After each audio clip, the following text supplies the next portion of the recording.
প্রীতম, এই প্রীতম, উঠো, আমাদের তাড়াতাড়ি বের হতে হবে, সবার আগে পৌঁছাতে চাই। ভুলে গেছো কালকে কি প্ল্যান করছো? সব ভুলে গেছো? আমি গুগল করে দেখছি, আমরা যদি এখান থেকে এখন হাঁটা শুরু করি আমাদের পৌঁছাতে ঠিক 3 ঘন্টা সময় লাগবে। আচ্ছা তুমি যদি না ওঠো আমি কিন্তু একা একা বের হয়ে যাব। তুমি যাও, আমি ফ্রেশ হয়ে আসতেছি। প্লিজ একটু তাড়াতাড়ি ওঠো। ওকে ওকে ওকে।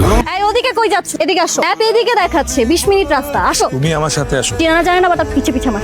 তোমার সাথে আসাই আমার ভুল হয়েছে, এবার তোমার জন্য আমি হার। কই আমি গলা কি কমে রাখলাম আমি শিওর ওরা আমার ঘরে পৌঁছে গেছে। এই সব কিছু লেগে তুই যাই, ওরা যদি আমার ঘরে পৌঁছা যায় আমি কিন্তু কালকে 1 টাকাও দিব না, সব টাকা তুই দিবি। মামা ভাড়া কত হইছে? 400 টাকা। টাকা দে।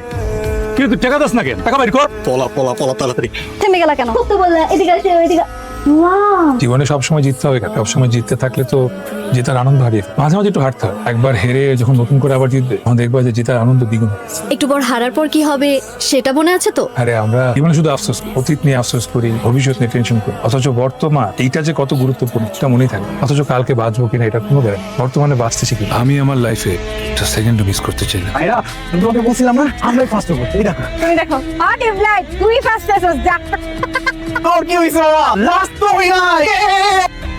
কাউকে কিন্তু কোনো সস্তা খাবার চলবে না। আমু কিন্তু ফার্স্ট। ঠিক আছে, তোদের যা মন চায় অর্ডার করিস, তুই 5 স্টার করিস, লবস্টার করিস, সব বিল আমি দিব, কোনো সময়। আরে পুরো জিনিসটা আমার একটা প্ল্যান। এই বুদ্ধি না করলে সারাদিন পুরো পুরো কিন্তু এত কষ্ট করে যেহেতু পাহাড়ে উঠছি, তবে না দিলে তো যাবো না।